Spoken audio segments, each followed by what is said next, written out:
बच्चे हमारा चैप्टर जो चल रहा है वो कौन सा चल रहा है यहाँ पे, कंज्यूमर इक्विलिब्रियम यूटिलिटी एनालिसिस। अब उसका आज का जो क्वेश्चन है बेटा यहाँ पे क्या है, define consumer equilibrium, how it is determined. कहता है कंज्यूमर इक्विलिब्रियम, मैंने तो आपको थियोरेटिकल वर्ड में बता दिया कि जितना कंज्यूमर पे करता है अगर उसको उसके लेवल का सेटिस्फेक्शन मिलता है तो वो इक्विलिब्रियम में है। लेकिन अगर सर हमें इसे प्रैक्टिकली निकालना है तो प्रैक्टिकली हम कैसे फाइंड आउट करेंगे कंज्यूमर इक्विलिब्रियम को। दूसरा question, explain determination of consumer equilibrium in respect of single commodity. Single commodity का मतलब समझ लो बेटा, इस चैप्टर के अंदर आप दो तरीके से इक्विलिब्रियम निकालना सीखोगे। एक सीखोगे कि अगर कंज्यूमर सिर्फ एक गुड्स यूज करता है, एक गुड्स का मतलब मान लो वो जूस पीता है तो सिर्फ ऑरेंज जूस ही पीता है, यानी कोई भी कॉमोडिटी यूज करेगा, लेकिन कैसी करेगा बेटा, वो सिंगल कॉमोडिटी यूज करेगा। तो उसकी बिहाफ पे मैं इक्विलिब्रियम कैसे फाइंड आउट करूंगा, ठीक है। अब यहाँ पे जरा बोर्ड पे देखना, आप थोड़ा सा समझना पहले इसको देखो। कहता है मीनिंग ऑफ कंज्यूमर इक्विलिब्रियम होता क्या है। कहता है it refers to a state where consumer get maximum satisfaction, mathematically it refers to a state of equality of marginal utility and price. देखो बच्चे यहां पे ना दो टर्म्स आ रहे हैं आपके सामने, इधर देखिए, ये क्या है बेटा यहाँ पे एमयू, और ये क्या है बेटा यहाँ पे प्राइस। मैंने अभी आपको क्या बोला था कि सर मैं जितने प्राइस पे करता हूं अगर मेरे को उसके लेवल का सेटिस्फेक्शन मिलता है तो मैं किस में आ जाऊंगा, इक्विलिब्रियम में आ जाऊंगा। लेवल ऑफ सेटिस्फेक्शन किससे पता चलता है मेरे को, मार्जिनल यूटिलिटी से। किससे पता चलता है, मार्जिनल यूटिलिटी, यानी जितना मैं खर्च रहा हूं उस पर मेरे को यूटिलिटी कितनी मिल रही है। अब यूटिलिटी जिनको नहीं पता वो समझ लो बेटा, लास्ट क्लास में आपको बताया गया था यूटिलिटी का मतलब होता है want satisfying power of a good.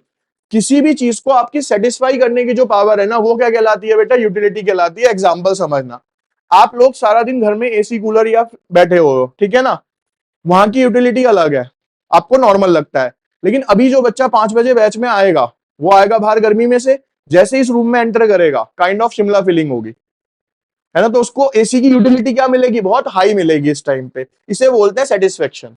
समझ आ रहा है। तो सेटिस्फेक्शन ऐसे नहीं है कि आप मेजर कर सकते हो नंबर्स में, 10 मिला, 5 मिला, 2 मिला, ऐसे नहीं। सिर्फ आप उसे क्या कर सकते हो, फील कर सकते हो कि हाँ हमें मजा आया, इतना मजा आया, नहीं आया वो, ठीक है।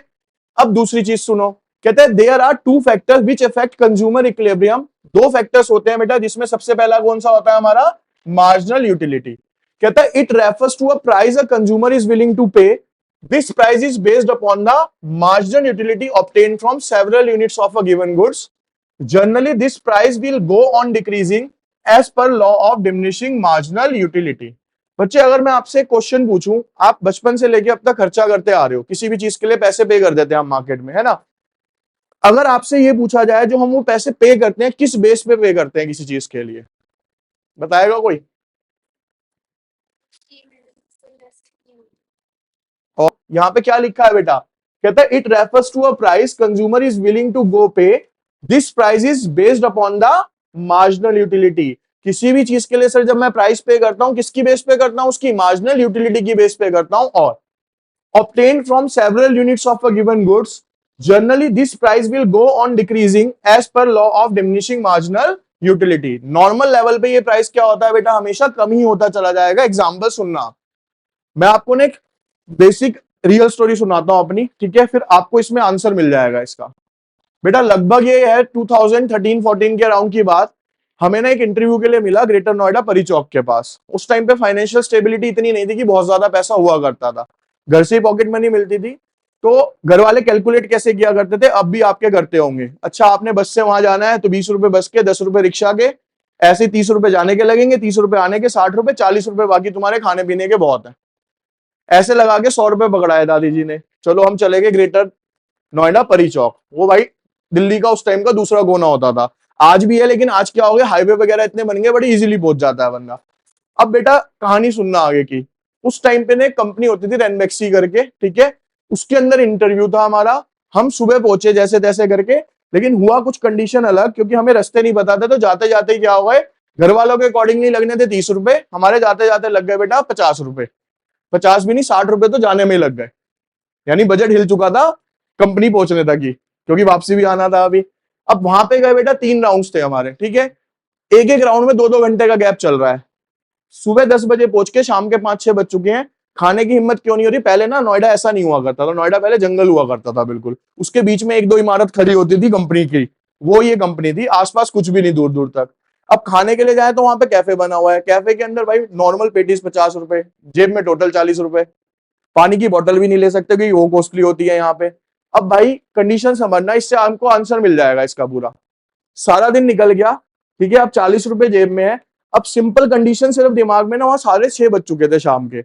हमें ये था हम घर वापस कैसे पहुंचेंगे, भाई आने में 60 रुपए लग गए, जेब में तो 40 रुपए पड़े हैं। अब जैसे ही बाहर निकले ना, तो वहां से क्या चलते थे, छोटा हाथी टाइप ना, वो ऑटो रिक्शा चलते हैं। तो उसने जाने के वहां से 10 रुपए लिए थे। वो कह रहा भैया जल्दी जल्दी आ जाओ, कोई बात नहीं 5 रुपए लगेंगे। मैं कहा 5 रुपए क्यों लगेंगे, कह रहा लटक के जाना पड़ेगा। ठीक है, वो हम ऐसे बच्चे तो थे नहीं भाई, कभी आदत ही नहीं थी, लेकिन लटके। अब जैसे जैसे राम राम करते करते, सड़कें भी बढ़िया होती थी उस टाइम पे, हम जैसे जैसे आए, मैं आपको अब शॉर्ट में समझाऊं। हम जब शादरा पहुंचे ना बेटा, सब कुछ कर आके हमारे पास 2 या 3 रुपए बचे थे दोनों फ्रेंड्स के साथ। अब यहाँ पे होती है इस एग्जाम्पल की स्टोरी स्टार्ट। भाई सुबह से कुछ नहीं खाया, ठीक है, भूख भी बहुत तेज लगी हुई है, लेकिन पानी भी नहीं मिला था तो प्यास भी बहुत तेज लगी हुई है। भूख और प्यास में से सबसे ज्यादा यूटिलिटी किसकी होती है? भूख रुक जाती है, प्यास नहीं रुकती। तो सबसे पहले उतरते ही वो पंप वाले होते हैं, उनको 2 रुपए दिए और सबसे पहले क्या पिया, 2 गिलास पानी पिया। तो अब यहाँ पे आपको समझ आया होगा कि जो मैंने प्राइस पे किया, किसकी बेस पे पे किया आपने? यूटिलिटी की बेस पे। दोनों में से यूटिलिटी थी दोनों की, लेकिन ज्यादा किसकी थी उस टाइम पे? वो पानी की यूटिलिटी ज्यादा थी, तो पैसे की पेमेंट किस पे हुई सबसे पहले जाके? वहां पे हुई।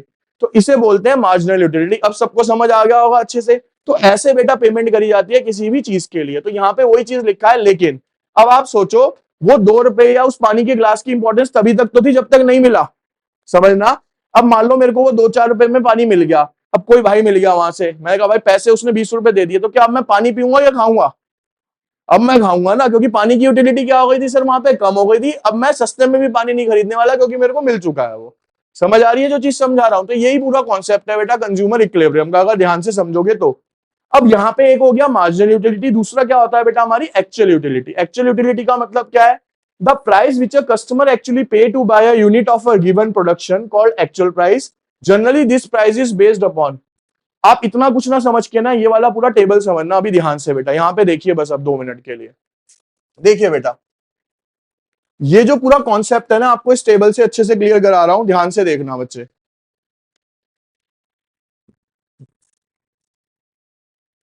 बेटा मैंने जब पहली यूनिट यूज करी तो मेरे को यूटिलिटी कितने की मिली? ठीक है, हर बार जो मेरा प्राइस मैं पे कर रहा हूं वो कितने रुपए पे कर रहा हूं? 2 रुपए कर रहा हूं। कितना पे कर रहा हूं? 2 रुपए। यहां पे लिखा हुआ क्या है बेटा? Marginal savings. क्या लिखा है बेटा यहां? Marginal saving. इसका मतलब समझो क्या है, कि सर जब मैंने पहली यूनिट यूज करी तो मैंने कितने रुपए पे किए? 2 रुपए, लेकिन मेरे को सेटिस्फेक्शन कितने के बराबर मिला? 10 के बराबर। भाई शुरू के पानी के ग्लास में सेटिस्फेक्शन क्या मिला होगा? बहुत हाई मिला होगा। तो अब 2 रुपए खर्च के 10 का सेटिस्फेक्शन मिल रहा है, तो मेरी सेविंग्स कितने की हो गई सर? 8 रुपए सरप्लस में हूं मैं। किस में हूं? ज्यादा फायदे में हूं। अब फिर से मैंने अगले 2 रुपए खर्चे, लेकिन अब मेरे को, मैंने क्या बोला, अगले ग्लास से सेटिस्फेक्शन वो वाला नहीं मिलेगा। क्या मिलेगा? थोड़ा सा कम। अब मेरे को सेटिस्फेक्शन कितना मिला सर? 8 का। अब 8 में से 2 जाएंगे तो अब मैं कितने फायदे में हूं? 6 में। फिर 2 रुपए खर्चे, 6 का मिला। फिर 2 रुपए खर्चे, फिर से 4 का मिला।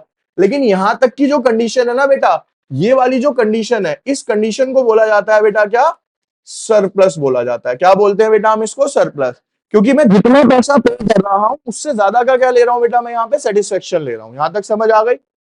अब अगली कंडीशन क्या आई सर? मैंने यहाँ 2 रुपए पे करे और सेटिस्फेक्शन भी कितने का लिया बेटा? यहाँ पे 2 रुपए का।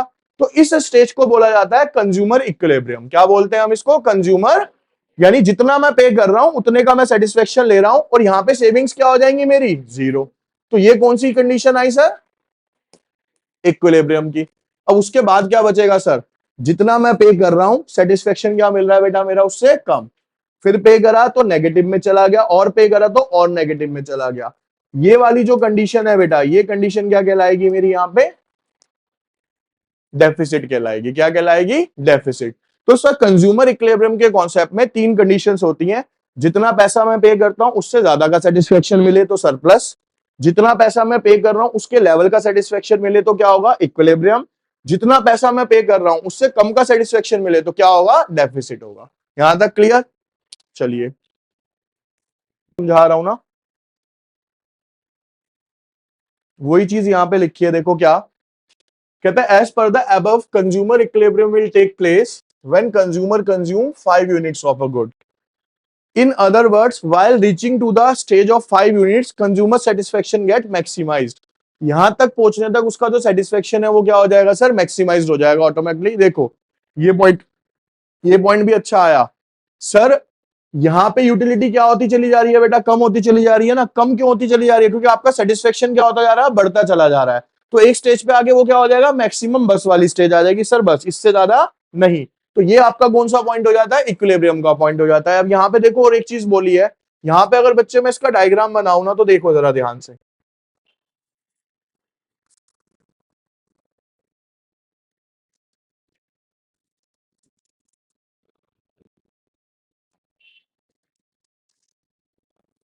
देखिए बच्चे, कुछ इस तरीके से बनता है। ये मान लो प्राइस है, वो है 2 रुपए। ये क्वांटिटी है 1 2, इस वाली पे आ गई है मान लो 1 2 3 4। ये क्या होगा इसकी क्वांटिटी। 2 रुपए खर्चने पे जब वो 5 क्वांटिटी यूज करता है बेटा, तो वो किस में आता है, यहाँ पे इक्विलिब्रियम के अंदर आता है। अब अगर मैं इस स्टेज के ऊपर वाले पोर्शन की बात करूं ना, ये वाला जो पोर्शन है, ये वाला पोर्शन इसका कौन सा पोर्शन कहलाएगा सर, क्योंकि यहाँ जितने वो खर्च रहा है उससे ज्यादा का क्या ले रहा है बेटा, वो सेटिस्फेक्शन लेता है। और जितने वो खर्च के उससे कम का सेटिस्फेक्शन मिलेगा, ये एक्चुअल में डायग्राम अभी चेंज होके बनेगा। यहाँ पे क्या होगा, ये यहाँ पे डेफिसिट का केस बनेगा। ठीक है, अभी इस डायग्राम को यहां नहीं बनाएंगे, क्योंकि एक रिलेशन पढ़ाऊंगा मैं आपको किसका, टीयू एमयू का, जो लास्ट क्लास में पढ़ाया था, उसके अंदर डायग्राम बनेगा, उसमें समझेंगे एग्जैक्टली कैसे आएगा। ये तो मैंने अभी आपको सिर्फ रफ समझा दिया कि किस तरीके से इंपैक्ट पड़ेगा। ठीक है, ये हमारा क्वेश्चन लास्ट क्लास में हो गया था। ठीक है, अब आपका ना बच्चे इसमें एक क्वेश्चन रह जाएगा, वो क्या है, कंज्यूमर इक्विलिब्रियम